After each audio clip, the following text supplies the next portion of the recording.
Hello everybody, welcome back. I'm the Strategy Professor, and today we're going to be looking at the 817 mid-tier list. So if you're new to the channel, you can always find timestamps in the description, so you can jump around to your favorite parts if you like. You can also find access to this Google Doc if you just want to skim down, just sort of look over what's going on. And then with each one of these entries, I also have a little mini Google Doc, and if you click on that, it'll take you to the Wikia, which will tell you all about the numbers on the abilities for the champion. I have a little rating system here, which I'll explain in just a second. Recommended runes and recommended items. Now, the rating system is just a really simple system that I use 1 through 5. 1 being the champion is one of the worst champions at that position at doing whatever the task is, and 5 being one of the best champions at that position at doing what the task is. So lane pressure is just how likely is the champion able to get priority in lane? How likely can they push and poke people in and just bully their way into doing what they want in the laning phase? Kill threat, how likely is the champion to get kills as the game goes on, especially in the laning phase? Safety, how safe is the champion from ganks specifically, but also in terms of positioning and team fights? Scaling is how well does the champion perform over time as the game goes on, and then reliability is how likely is the champion to be played at an optimal level. So part of that is the mechanics, how difficult is the champion to play from the player side, but then also how does the champion fit into the metagame? Are there a lot of counters available out there that are popular right now? Does the champion require a heavy snowball to do well? So all of that goes into reliability. So, you know, if you played that champion 100 times, how likely is it that you're going to play him at an optimal level? Okay, and as usual, I'm looking primarily at a plat-minus audience. This is not necessarily going to be pro players or players that you'll see on challenger level streams. This is for the other 99% of players, although I will talk some about champions that do well at higher elo brackets. And I'm assuming non-one tricks as well, so just people with a moderate amount of practice, how well could you do on this champion? Okay, so let's go ahead and get in here.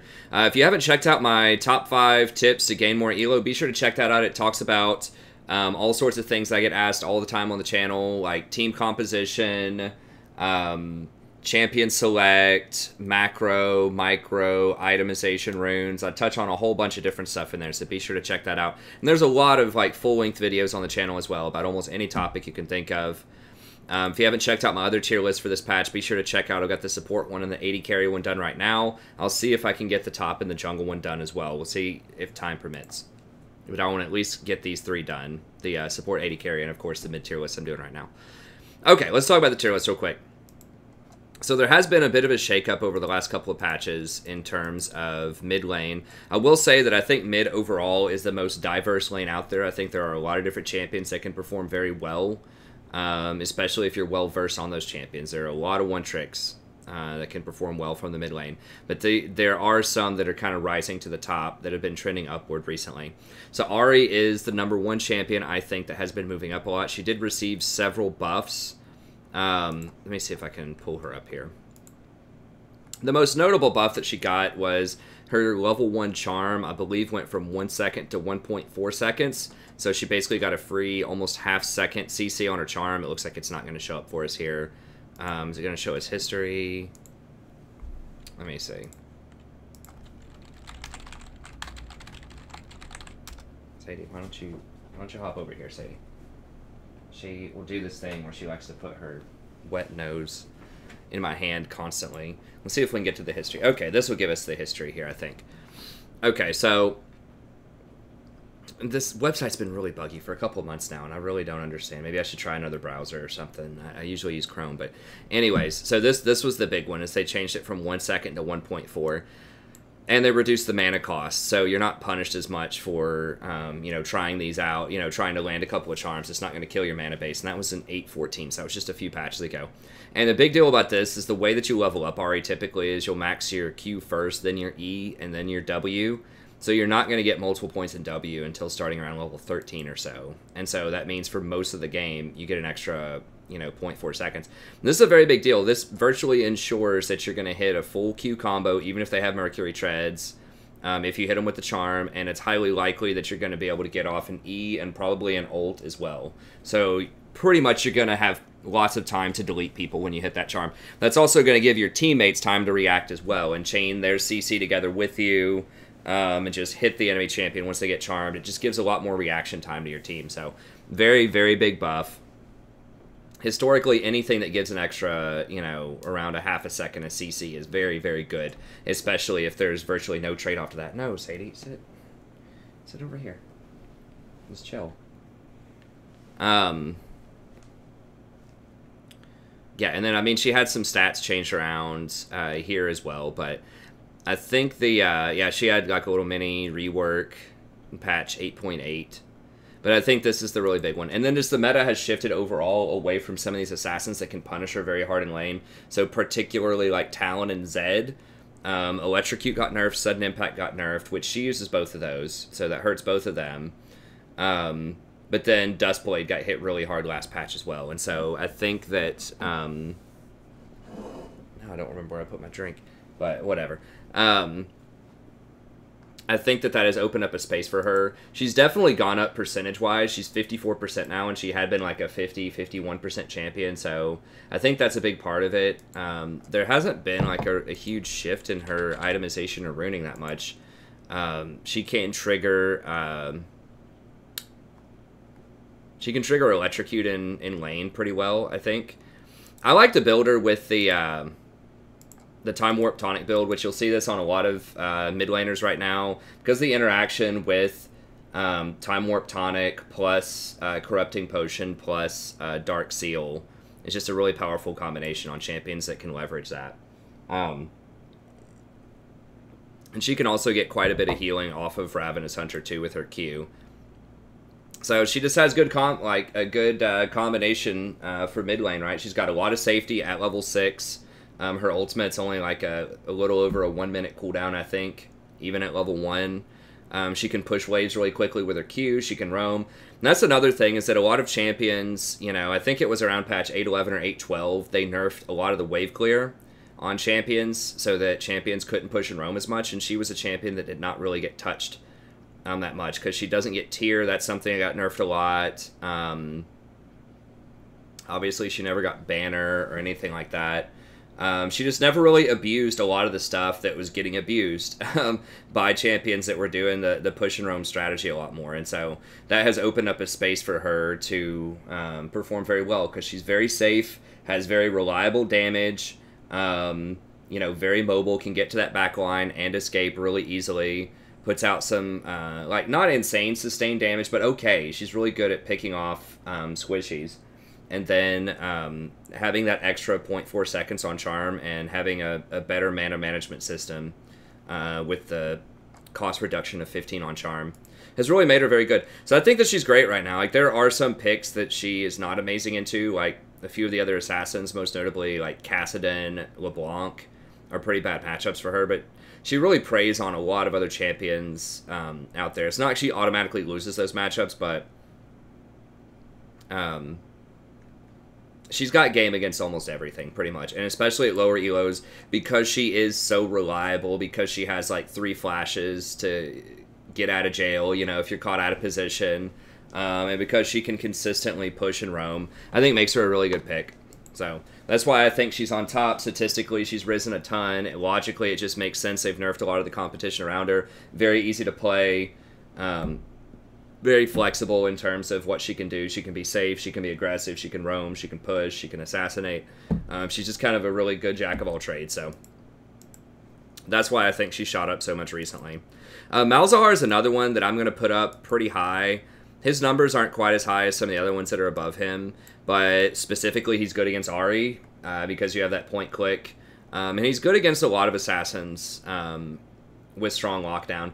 Now, Malzahar's damage has been nerfed quite a lot over time, so he doesn't do as much like eye-popping damage as he used to. It's going to take a couple of items before you can kill someone by yourself, if they have any magic resist at all most of the time. But similar to Ahri, he can still push really well. He wasn't as affected by some of the push changes, and he's a really good abuser of Dematerializer and Time Warp Tonic. Now people are taking a Predator on him is the build that I really like. Some people are still going Ahri, but I think especially after the Ahri nerfs, Predator's going to be a little bit better. You just go Predator, Taste of Blood, Ghost Poro, Ultimate Hunter, and then Dematerializer Tonic, and then just Ludens, Rylai's, Zhonya's. And he has a good matchup against Ahri. He has a good matchup against LeBlanc. And people are still playing very heavy damage in other roles right now. And so, at least in solo queue, and so you don't have to have your mid laner put out just an insane amount of damage, right? If you have a Kindred or a Graves in the jungle, you know, and you've got like a Kai'Sa or a Twitch or a Jinx in the bot lane, you know, having that utility, having that CC from the mid lane can sometimes be even more valuable than having a ton of damage. He also still does a really good job of taking down Barons and Dragons really quickly with his minions, and he can take towers pretty quickly as well with those minions, so... I think that overall, I think he's definitely making a comeback. Similar to Ahri, he's very easy to play at a baseline level. You know, you just get your minions down, press R on somebody, you know, press E, press R. It's going to do a lot of damage. If you hit your Qs, that's a bonus. You know, if you really get in there and, you know, reset the timer on your E, you know, by having your E, hitting them with the Q, then R'ing them, then potentially Qing them again. You know, there are ways to express skill between a good Malzahar and a great Malzahar, but overall, he's very, very effective, even if you're not that well versed in him, and that's why I think he's really good for solo queue. So, and I think the Predator does let you do that push and roam playstyle really well, especially since Ahri's been nerfed. Ahri, Scorch, all that stuff. That's going to give him a much easier laning phase, because he's not amazing in lane. The same thing with Ahri, not amazing in lane. They just really want to get to 6, and then just start making plays off of that. So I think that the nerfs to things like Ahri and Scorch really help them get through the laning phase a little bit better. Okay, then we have Aurelion Sol, kind of the perennial top 5 champ that nobody plays. I mean, this guy's like the greatest mystery in League of Legends. Like, he's so good, but nobody plays him. Like, he has a high win rate at virtually all ELOs. Now, part of that is because he's only played by specialists for the most part. I don't know, like, he seems cool. He seems like he'd be fun to master. He's an awesome one-trick. He's probably one of the best one-tricks in mid lane right now, especially after they nerfed Taliyah so much, because he has the push-your-own playstyle. He scales pretty well. He's very tanky. He's not super susceptible to assassins, but now that assassins are nerfed, he's going to be even better. So yeah, I mean, you just get your Rod of the Ages, Ryze, and just completely take over fights. But yeah, just push and roam, same strategy, same formula, and he still does it better than almost anybody else. One of his strengths over someone like Malzahar or Ahri is that he gets a lot of health, because he has Rod of Ages and Ryze, so he's pretty difficult to pick off, and he has like pretty nice sustained damage in team fights, just really good control with the slow, with your ult. Like, he's pretty good at just navigating team fights, so not only does he roam, but he navigates team fights. Now, he's not going to have as much point-click pick-off potential. He's not going to be able to punish people who are out of position as much as Ahri. Like, he's not going to jump out of a bush and just evaporate somebody like Ahri or, you know, Malzahar when they get multiple items. He's much more of a slow damage control type of mage. So that's probably why he's a little bit lower. But I think if you get very good with him, then he can certainly be quite strong. So that's why I've got him up here at number 3, although, you know, he could be as high as number 1 if you're really, really good on him. But I think that's why some people don't play him, is just because he doesn't immediately burst people out, and he's a lot harder to play at an optimal level, I think, than Ahri and Malzahar. He's just really weird. Like, your positioning on him is just so different from other champions that makes him a bit trickier. Now, he's going to run Phase Rush, Nimbus Cloak, Celerity, Water Walking, just maximum roam potential, good movement. You can actually pop a potion if you need to for the Time Warp Tonic and get somewhere faster with your Comet of Legend. I think that's his W, the thing that lets you run through the walls and roam. So yeah, I think he's strong. Just Rod, Ryze. After that, you've got, you know, some choices. Most people go Morello. You could also go Zhonya's if you want to. People don't typically go Liandry's, but I could see Liandry's if you're against some tanks or you need like heavier sustained damage. After you get your Ryze Liandry's historically been a pretty good combo. So there are a couple of people that'll get that, but you know, it looks like most people like to get Zhonya's next, which is a pretty good little combo with him. Because I'm pretty sure your spheres keep going while you're Zhonya's. I'm not 100% about that, but either way, common item. Strong champ, push, roam, a little bit more control, a little bit harder to play, so a little bit lower in the rankings. Now, Kassadin is someone who has been rocketing back up the tier list, And a lot of this is because the magic damage is back. You just do not see as many AD champions mid. There's just not as many Quins, not as many Zeds, not as many Aurelias. So it's a lot of magic users. It's, you know, it's Ahri, it's Fizz, it's Leblanc. And that means that Malzahar is going to be strong in that environment because his Q gives you that shield. If you never knew this about Malzahar, whenever you hit someone with a Q, it not only damages them, but it also gives you a little magic damage shield. Well, it's not going to tell us the stats on him, but that's historically when he's really strong, is he's very good against other squishy mages. And so that's what we're seeing. That's why he's strong. Now, the thing that's different about him this go-around is this really bizarre-looking rune page that's become very popular with him. And I think that this was popularized by Apto, who is largely regarded as the best solo queue player in the world. He's certainly very, very good. He's banned from competitive play, but just look him up, APDO. I think he boosted a lot of accounts or something. But anyways, he's very, very good, Korean player. And this is what I've seen from that build. So it's Fleet Footwork, Triumph, Tenacity, Coup de Grace, and then Taste of Blood, Ravenous Hunter. And the entire purpose of this is just to get through the laning phase. Like, that's the whole thing. You're just trying to get through the laning phase. And so now that Ahri has been nerfed, Scorch has been nerfed, a lot of other bully stuff in lane has been nerfed, Electrocute. Then if you just go for triple sustain with Fleet, Taste of Blood, Ravenous Hunter, you get a Catalyst early, and you get Rod of the Ages, Tier, stack both of those up again, and then it's kind of off to the races. Now, he did receive a direct buff as well. He got 1 second off of his ultimate on this patch, which is a pretty big deal because he doesn't get a lot of CDR in this build. So having that extra 1 second is huge. It's like 17% CDR on his level 1 ult. So that's a pretty big deal. Now, the reason that I have Kassadin a little bit lower, yes, he is good against mages, and yes, once he gets like 3 items, he is very difficult to deal with because he can almost one-shot your squishies, and he's going to be kind of tanky, sort of like Aurelion Sol, because he has Rod of the Ages, and he's going to have Archangels for his shield, and then he gets to generate, you know, more magic shields off of his Q. But he doesn't have wave clear, really. So that's a huge hit to him, and that really inhibits his roaming, especially if he's against somebody like an Ahri or a Malzahar, Aurelion Sol, just something else that pushes well. So he might be able to 1v1 them at some point, but he's not going to be able to push those side lanes as fast as they can. So that is kind of a knock on him. He is susceptible to AD champions because he doesn't get a lot of armor, and his shield is not going to help him against those. So he's not amazing against things like Kindred. Obviously, something like a Zed or a Talon is going to be really rough on him. It's going to force him to get Zhonya's early, potentially, and that's really going to slow down his stacking. So he can get counterpicked, especially if you pick him early, if someone goes for an AD champion, or if the enemy team just happens to draft a lot of AD, that can be a problem.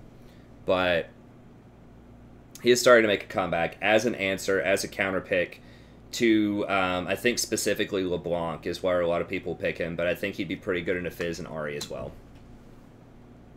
But yeah, great champ.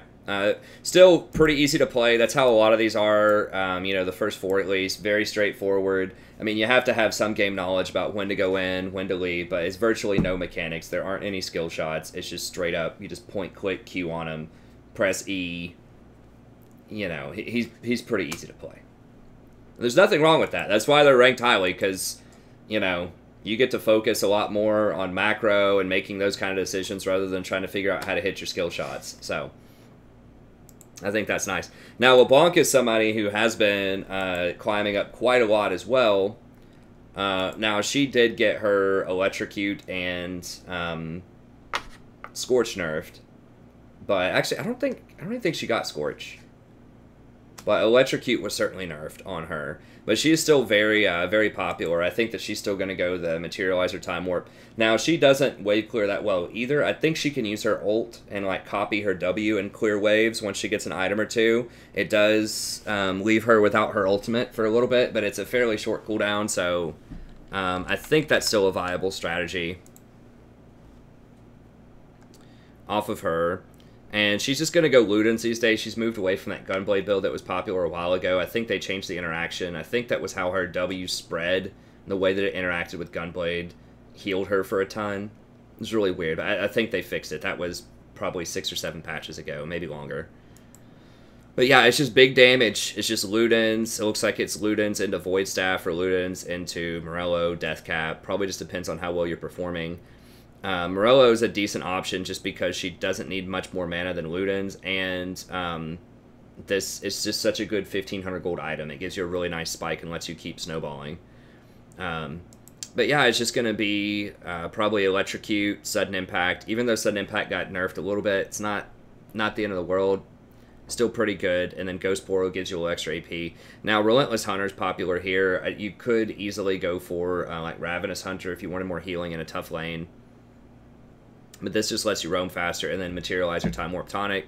Then you're still going to start off with Corrupting Potion, and then Dark Seal, and then go from there into your items, which is how a lot of these champions are going.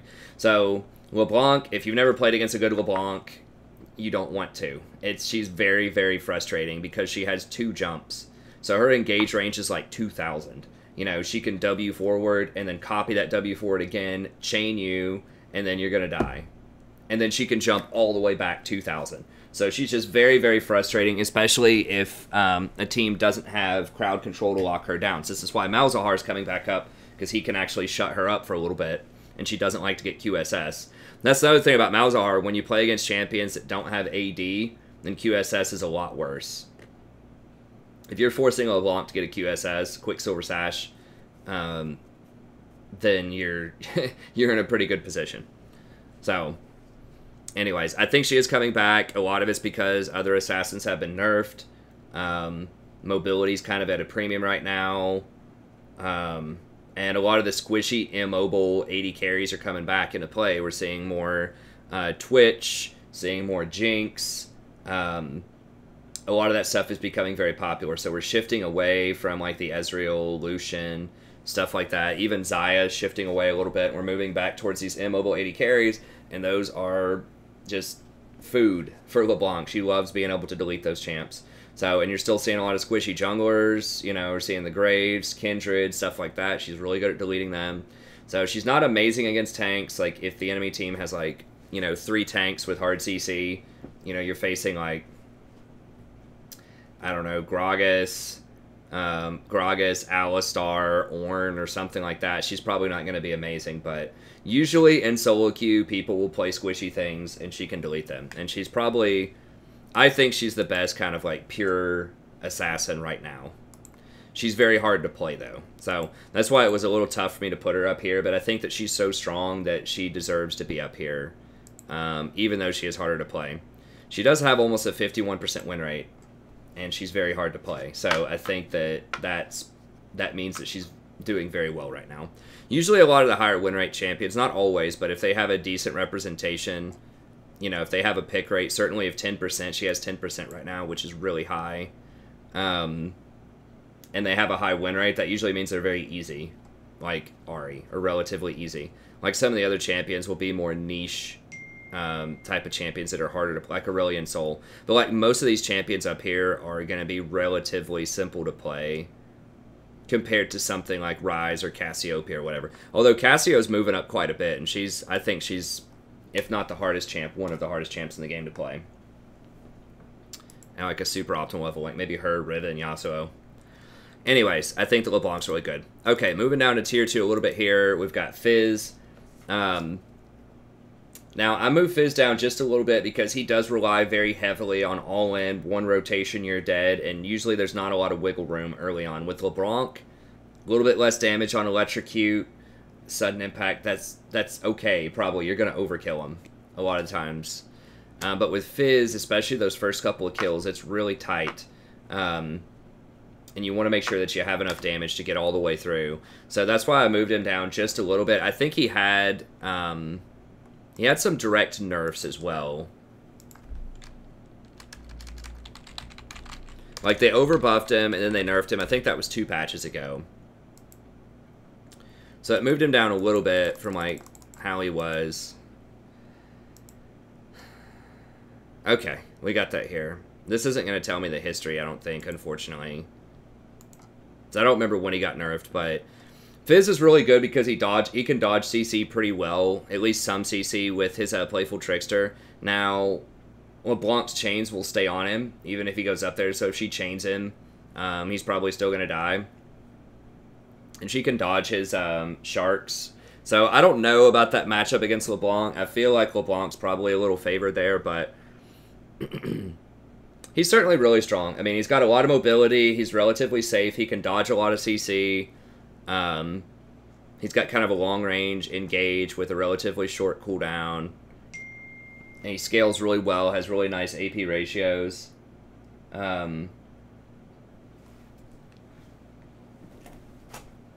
So yeah, I think he's still pretty good. Even though, like I said, some of his runes got nerfed. He got directly nerfed a couple of patches ago. I still think he's pretty good. You know, a knock to him is he does not have very good wave clear. He does not have very good interaction in the laning phase. He's melee. He doesn't have any sort of range harass, so he's going to be sitting there eating a lot of harass, kind of like Kassadin the whole time, but he's not going to get the same kind of health that Kassadin does. He's a lot more reliable on the snowball. Kassadin is going to be a beast, even if he doesn't get a ton of kills early on. Just if it goes to late, he's going to be really difficult to deal with. Whereas Fizz really kind of needs to get ahead early, I think. So it makes him a little bit less reliable. But he's nevertheless going to be very strong. I was going to look at something with him, but I don't remember what it is. He's good. You know, you play him, you'll do well with him. The Dustblade users have been nerfed, so he's coming out of the woodwork a little bit. Just be careful, you know, trying to pick him if Malzahar or LeBlanc is open. If either one of those are open, then it's going to be a problem. But it's not like he auto-loses those, like he can win. Oh, I was going to look at his page. I assume that he's going to do Time Warp, Electrocute, and then probably just like Ravenous. Yeah. So he just goes for all the healing stuff too. Biscuit, Time Warp, Ravenous, and just sustains through lanes. Corrupting Potion. They're gonna nerf this at some point. The Corrupting Potion or Time Warp Tonic or Dark Seal, like that combination just gives such a free pass to a lot of these champions that are supposed to have a bad laning phase to balance out their strength in the mid to late game. But Fizz can abuse those potions right now and really sneak through the laning phase a lot of time. You know, back in the day, if you played Fizz, you know, a couple of seasons ago, you'd be down like 30 or 40 CS in the lane, and you'd have to work your way out of it. Now you can come out almost even with Fizz and with some of the potions, and that's a scary thought. So I still think that he's very good. He does have a high win rate right now as well. So yeah, almost 53%. So great champ. Definitely playable right now. Twisted Fate is just always, I think, going to be tier 1 or tier 2 unless they dramatically change something about him. You know, it's just the classic. He's got a point-click, 2-second stun with his gold card. Great for ganks. If your jungler comes in, he's got really good gank assist. He can rotate to the side lanes. He can push. He scales pretty well. He can one-shot squishies. He can take towers quickly.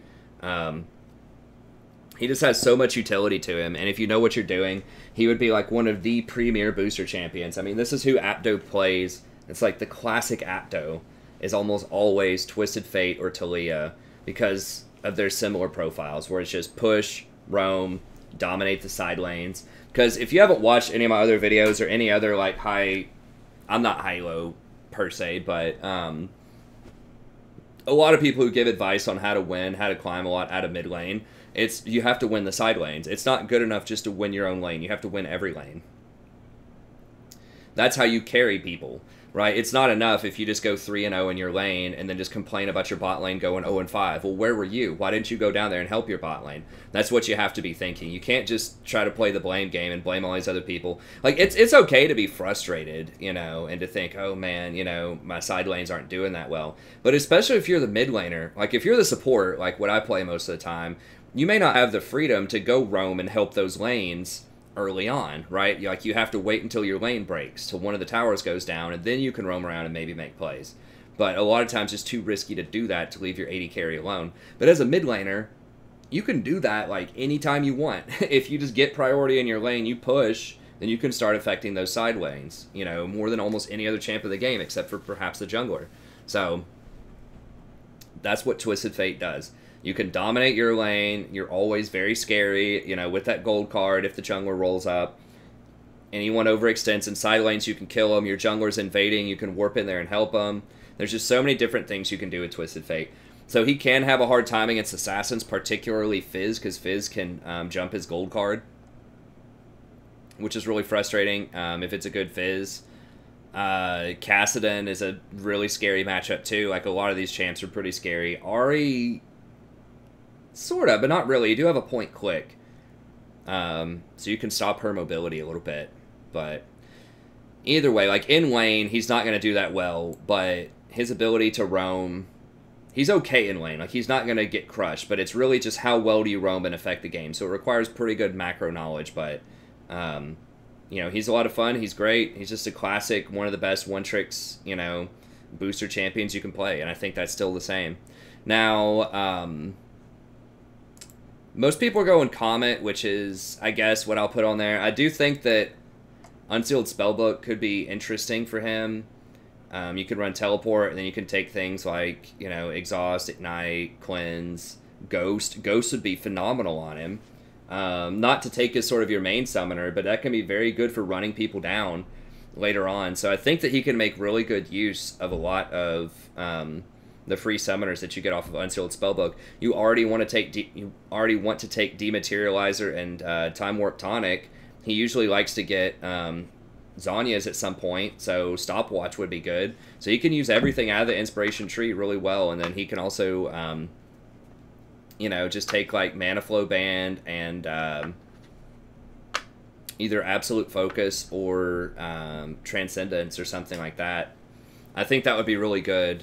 I hesitated to put that on there because, like, only, like, one person does that, which I don't always follow the crowd, but I'm going to defer a little bit just because I don't play Twisted Fate a ton. So I don't know, maybe he needs something out of here. I don't really understand the grasp thing.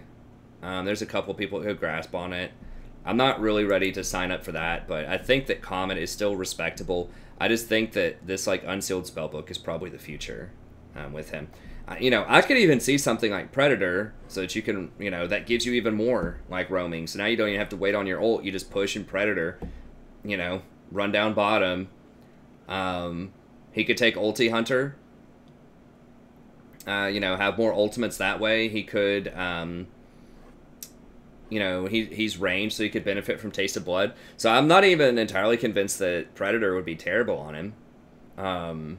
Just because of how much movement speed means to him. So I do think that, like, Unsealed or Predator might be better, especially because in the laning phase, like, Poke with Comet, you know, it's okay. It just feels a little lackluster, but either way, I think the runes are a little negotiable. But if I really wanted to experiment and try to master Twisted Fate, I'd probably try an Unsealed Spellbook build with him, but I think the other stuff can be fine. And then just Ionian, just for the CDR, and then Rod of Ages, Lichbane, Spellbinder, just give you a lot of speed, a little bit of extra survivability with Rod. I think people are still going Rod on him. Yeah, everybody goes Rod. Pretty much Rod, Lichbane, and then it's up to you after that. Zhonya is legit, too. But yeah, I still think he's going to be really strong. Okay, Ryze is a champion where if you are a pro player or a challenger level player, he's definitely going to be tier 1. But I think for most people that are working on him, he's one of the harder champions in the game to play correctly, just to sequence his spells and make sure you're, like, really maximizing his different combos and rotations and, like, leveraging his ultimate. I mean, even, like, a lot of people can't even understand exactly what he does. Like, when you read his abilities, it's like reading a novel, if it'll show us his abilities. Yeah, I mean, it's just like wall of text on some of these things. You know, like, his Q has 4 different components to it. Why is he that confusing? So anyways, he is strong. I don't think they nerfed him on this patch. I think they were thinking about nerfing him maybe on the next patch.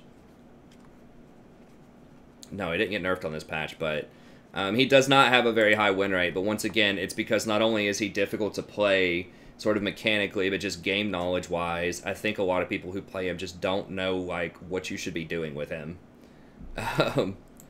So yeah, he's got like a 45% win rate. But if you do one-trick him or you play him a lot and you are very strong on him, he's great. He does have that point-click snare, which is very good against Ahri and LeBlanc, who rely very heavily on their mobility. He can wave clear pretty well as the game goes on. He can rotate to those side lanes with his ult, although I don't think it's a very long range at early levels. They nerfed that a long time ago. It's actually pretty far. 1750 is pretty far, but they nerfed the cooldown on it. That's what it was. So, yeah, I mean, he can throw down a lot of damage. He does really high sustain damage, so he's pretty good against tanks. He's one of the best mid laners we've seen so far who's good against tanks. Probably the best one that we've mentioned so far that's good against tanks. So if they have like a 3-tank lineup, he can, you know, dish out a lot of damage to tanks, a lot of sustained damage. He just machine guns out that damage. So he does completely take over the game later. I think, are people still going Rod tier? They go in double stack on him. Like, historically, a problem with Ryze is that it takes him a while to get going. Obviously, he's super popular in higher MMR range, but looks like a lot of people are skipping the Rod and just going tier on him, which is probably okay. Some people are going Rod. It just depends on your matchup, you know. If you think it's going to go long and you're going to have time to get tier plus Rod, that can be really good. But if you think you need a bit more power earlier on, it looks like you could, you know, just go for some. If you're really snowballing like Morello or Deathcap or something like that, might be okay. I think Spellbinder has a ton of potential because, kind of like Twisted Fate, he really likes to run. He really likes to be fast. He's going to take Phase Rush for that reason, so that he can run people down and keep casting spells on them, just keep machine gunning out those spells. So I think he's very great. If the enemy team has like 3 tanks, he might be someone to consider. Either he or Cassiopeia would probably be some of the best tank breakers. Azir, but very hard to play. So I have him down a little bit. But if you can perform well on him, if you practice him a lot, he can definitely be really strong. Ekko's another one who's kind of an odd duck. You don't see him on a ton of tier lists, but people who are good on Ekko, this guy is so great, especially into Assassins, because he can just erase a lot of that damage they put on him and to just trade it back and one-shot people. So he's very mobile. He has a stun. He does some percentage damage. He scales very heavily with AP. Pretty good mobility. Good utility. Like I said, he heals back to full. You know, if he gets caught out or whatever and just presses R, not only can it, you know, delete some champions in one shot, but it also heals him for a ton. So he's just an odd champion that you have to get used to. He kind of just plays a lot different than other champions out there. But once you do get used to him, then, you know, you can definitely start winning a lot of games. So he's only like 51.6, but a pretty low play rate overall and a really high learning curve. So, you know, he definitely could be tier 1 if you're really good on him. But I'm not sure why we don't see him more in pro play. I think it's just probably because he doesn't have as great of a laning phase. He doesn't have a lot of reliable, like, hard CC, which is what people like in pro play. But I think he's pretty strong. Okay, Talon is another one. Now, Talon still does have a pretty high win rate, so, you know, maybe he deserves to be higher than that. It has fallen from, like, 54 to 52%. You know, the nerf to Dustblade definitely hurts him. You have to snowball really hard. If the enemy team doesn't have tanks, I think he can be great. But if you're facing down like a Gragas or an Ornn or a Scion or, you know, something like that, it's going to be tough. You know, things like Nami and like Jinx and Twitch are all very popular. Sona. And those are all really squishy and can't do a lot against him. So, you know, there is definitely an opportunity for him because people aren't playing things like Lucian or Ezreal as much that are mobile and can get like Ninja Tabby, and Ezreal, of course, can get Iceborne Gauntlet and stuff like that. So I think the kinds of AD carries that are being played right now, Talon is very good against that. And I think that tanks still aren't like super popular. They're like Alistar and Leona are becoming more popular, but just be very careful with a Talon pick. I would not blind pick him, but if you are, you know, 3rd or 4th pick and you kind of see what's going on, then I think it could work. It is more important now, I think, to have a magic damage dealer in the mid lane, just to kind of balance out comps, because hardly anybody's playing magic in the jungle. Like, you still see Taliyah, and Taliyah can be good. I guess Eve is there sometimes too, but it's a lot of AD champs is what I'm seeing most of the time in the jungle.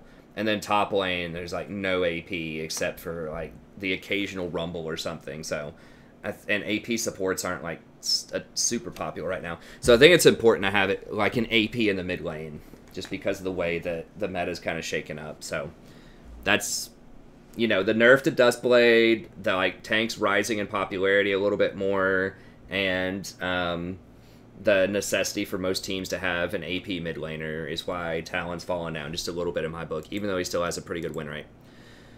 Okay, tier 3 actually, not tier 2. Tier 2.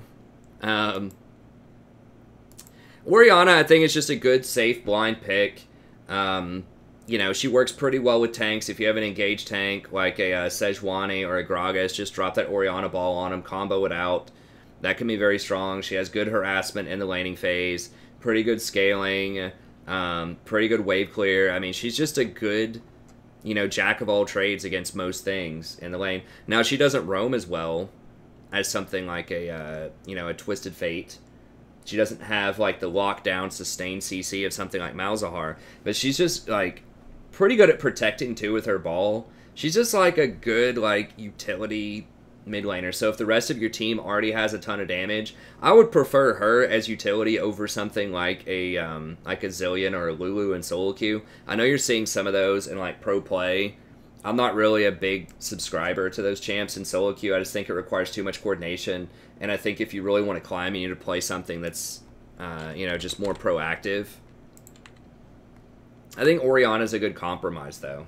And that I know that, like, Ahri and Scorch just got nerfed, but I think she's still pretty good. And, like, with the Ahri, with the shield later on, you still get a pretty big shield out of it. So I think she's pretty strong. She does require some practice and a little bit more coordination with your team, but I think it's a good balance, like I said, of where you can still do big damage if you get ahead, but you also have utility, versus someone like Zilean, where your damage is really going to be limited, and, you know, you do have good utility, but, like, the damage is limited, and it just requires more coordination. You know, if you ult somebody and they, like, flash out of the fight, that even happened in pro play. I was just watching, I won't spoil the series, but Zilean's been seen a lot in pro play recently, at least in North America, and, a really good player, two really good players, put a Zilean ult on somebody who was squishy, they flashed out of the fight, wasted Zilean ult, wasted flash, and that ended up costing the team a Baron. Or that was a big part of what cost them a Baron. So even at really, like, the highest levels in North America of play,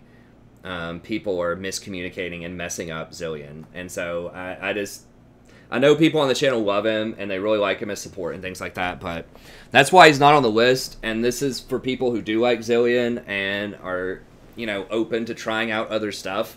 I think that Orianna is going to be, like I said, a bit more moderated in the sense that,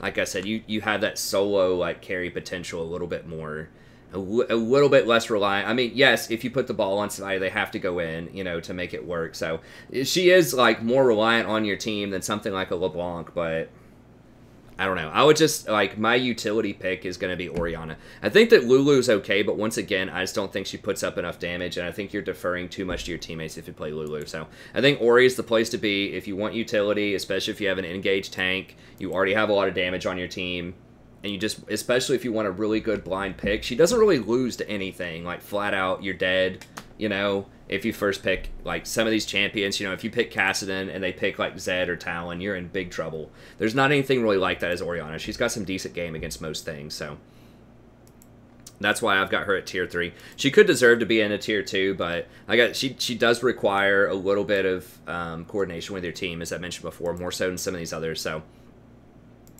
she's all right. I think that Swain is still really good. He doesn't have as high of a win percentage as he had before, but he's very tanky. He scales really well. He's got nice CC, good, you know, follow-up. He's just a really good, like, goon squad champ. So if you are, you know, just trying to get a bunch of big bodies together and just go run at the enemy team, Swain is going to be one of the best ones there.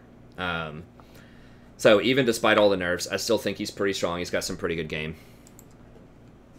Taliyah has been nerfed, like, multiple times, primarily because of the jungle. She has a really long ult timer now. It lost some of its utility, doesn't give you vision. They nerfed her Q quite a lot.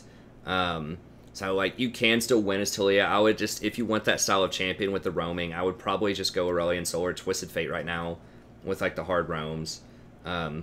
She's okay. It's just her numbers have been hit so much that, I mean, you can still make her work, but most of the time if she's played in the jungle because of that movement speed off of your passive, which you can't really leverage in lane as well as you can in the jungle. So she's all right. You can definitely still win with her. I just think that, you know, she got a lot of took quite a beating from Riot over the past like 6 patches or so. Zed can still be good. Dustblade just got nerfed. He's really hard to play. I think if you want to do that type of thing, I'd probably play Talon unless you just really love Zed. I think there's a lot of counterplay to his kit, more so than other champs. I think that's good. I think he's one of those balanced assassins, but if you're just looking for like OP, looking to climb a lot, I'd probably just play Talon if you want to do an AD assassin mid lane. And then Zoe, this one's a little more controversial. She has fallen a lot in terms of overall win rate. She's been nerfed numerous times. Everybody hates this champion. If you're really good on her, I think you can still make her work. Yeah, I mean, she's still got over 53%. So if you're, like, exceptionally good on her, you definitely can make her work. But I think that for most people, there are probably going to be better choices as far as, like, assassinating and things like that. And she has pretty bad matchups against these kinds of assassins. Like, I think that things like Malzahar, Ahri, Kassadin, LeBlanc, stuff that can just jump on her and blow her up and, like, hold her down, are going to be very scary. And so I think that it's not a fantastic meta for her, but she still has, if you hit your bubbles consistently, she still can have quite a bit of overwhelming power. Okay, honorable mentions, and I'll talk about just real quickly here, and then we'll go ahead and end the video. I've been trying to make these less than an hour as much as I can, and we did a really good job with the 80 carry video, and I think a lot of people liked that. We kept it under an hour. Galio is seeing some pro play. I'm not really seeing it in solo queue as far as like win rates go. In my mind, he's kind of in the vein. Yeah, he's got like 47%. He's kind of in the vein, you know, like of a Zillion that I mentioned, where I think you're just deferring to your teammates too much. Now, he does have pretty good, I think he has pretty good AP ratios, though. And he can rotate over to side lanes. This is a champion that was like nerfed a lot, like last fall and in the spring. So he has been, you know, he's been in the dumpster for a while now. So he's just starting to come back out. So I'm trying to remember exactly how they nerfed him. I don't know if it's going to tell us the history or not.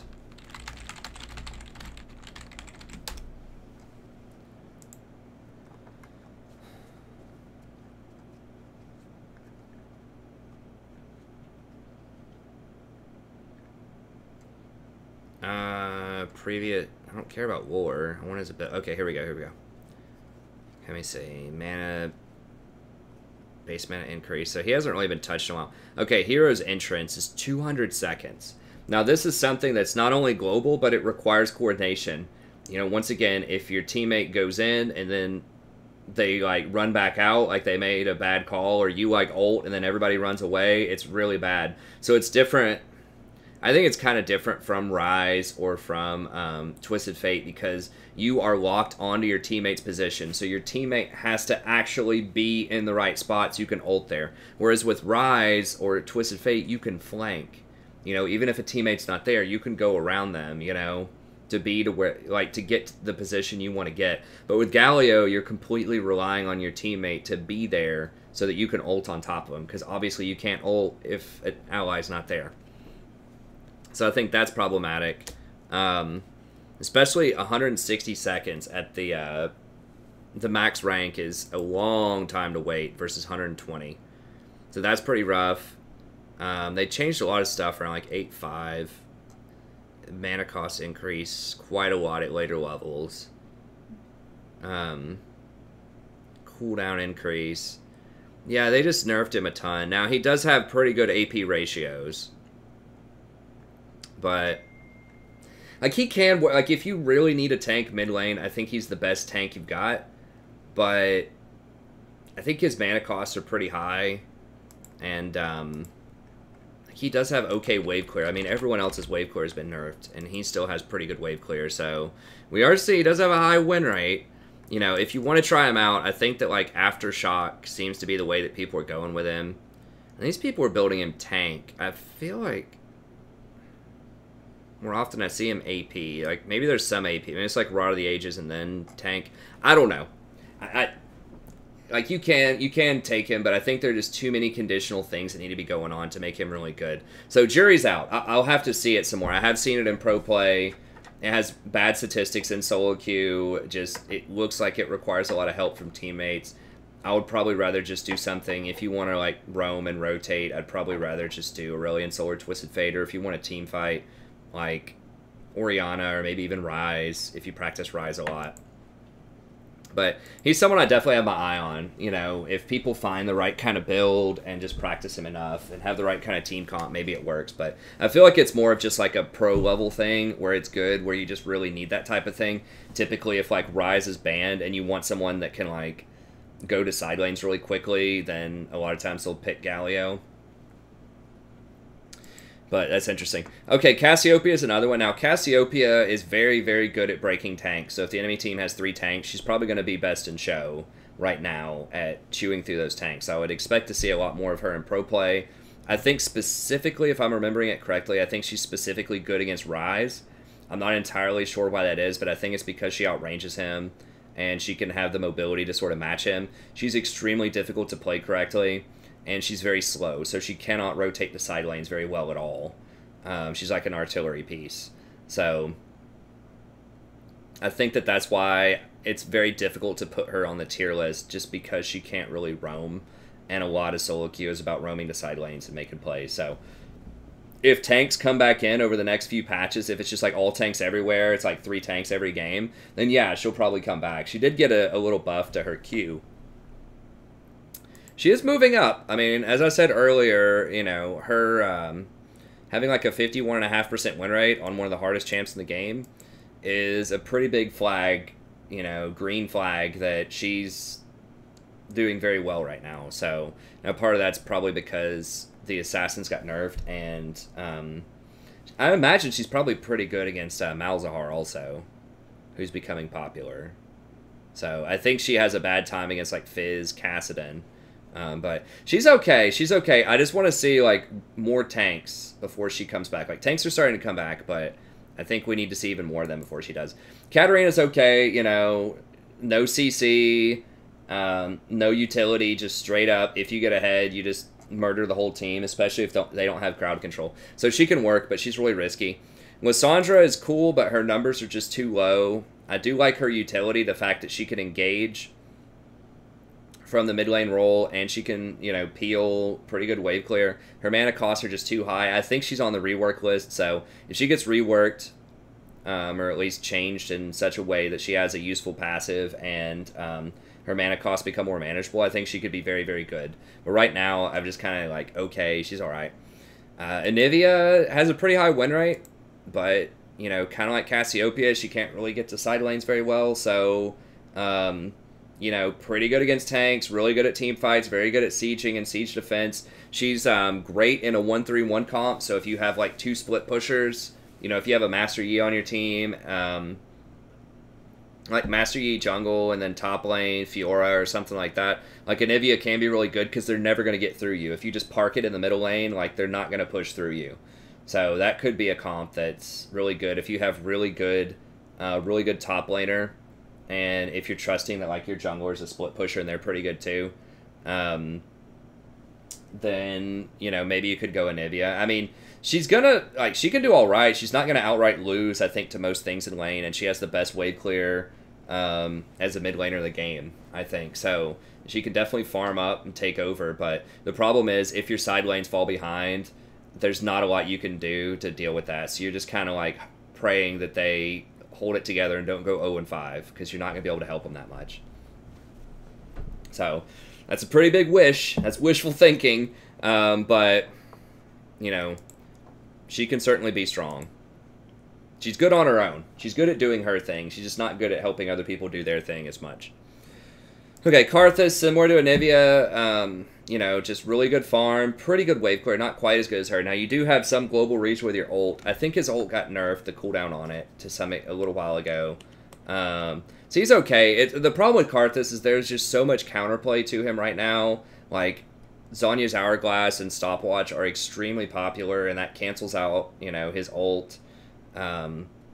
People can very easily get things like Sterix or Hex Drinker, That can cancel stuff out. You're seeing a lot of, like, you know, the healers, shielder supports. You know, that can cancel a lot of stuff out.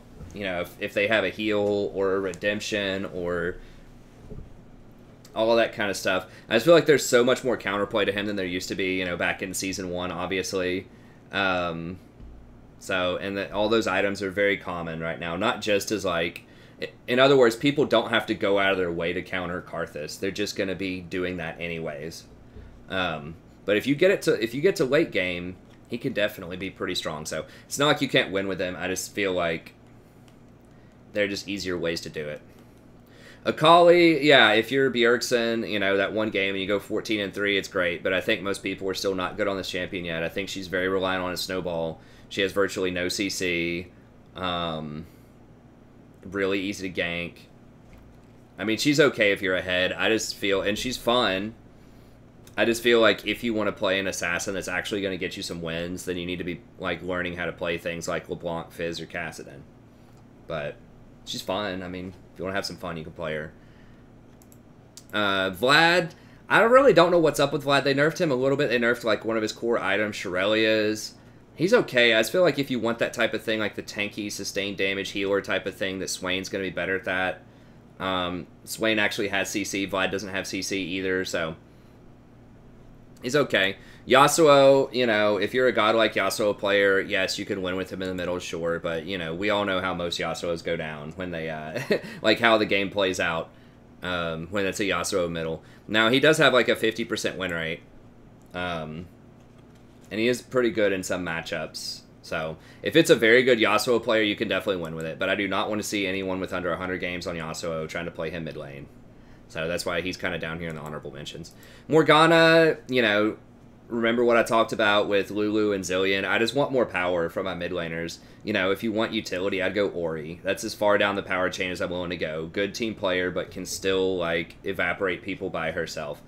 I just feel like Morg, you're just sacrificing too much to get that black shield from the mid lane spot. Xerath, if you're really good on him, like I keep saying on a lot of champions, you can definitely win with Xerath. He has a long range. Has a ton of poke. That is very valuable. There are not a lot of poke champions out there right now.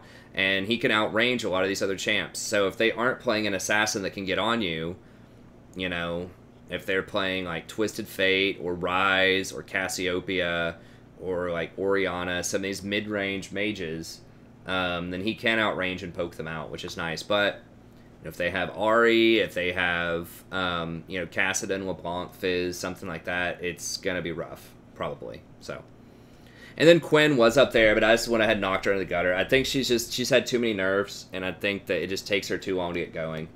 So she was a nice little cute flash in the pan. You know, she had like her 1 month of wild success, and I think she's gone back into the dungeon for the next couple of years until she comes back out. It's not that bad. Like, you can still win with her, but I just think she's not as strong as she was. Okay, that's going to be it. Thank you very much. Hopefully you enjoyed this. Don't forget, if you haven't subscribed to the channel, be sure to subscribe, especially if you watched a few different videos. It does help other people find the channel. Lets them know we have quality content. You know, be sure to sign in, leave that like, especially if you're subscribed, especially if you watch all the videos that I post up. Just be sure to leave that like. I know it doesn't seem like a big deal, but it really does add up. It shows other people we have really nice content. Be sure to come out, check out the streams. The schedule's a little erratic these days. I usually make a video about it at the beginning of the week. You can follow me on Twitter, @TheStratProf, and I will announce when I'm streaming. But typically, I play almost every Saturday, Sunday, Monday, and then most of the time, I'll be able to play on Thursdays and Fridays as well.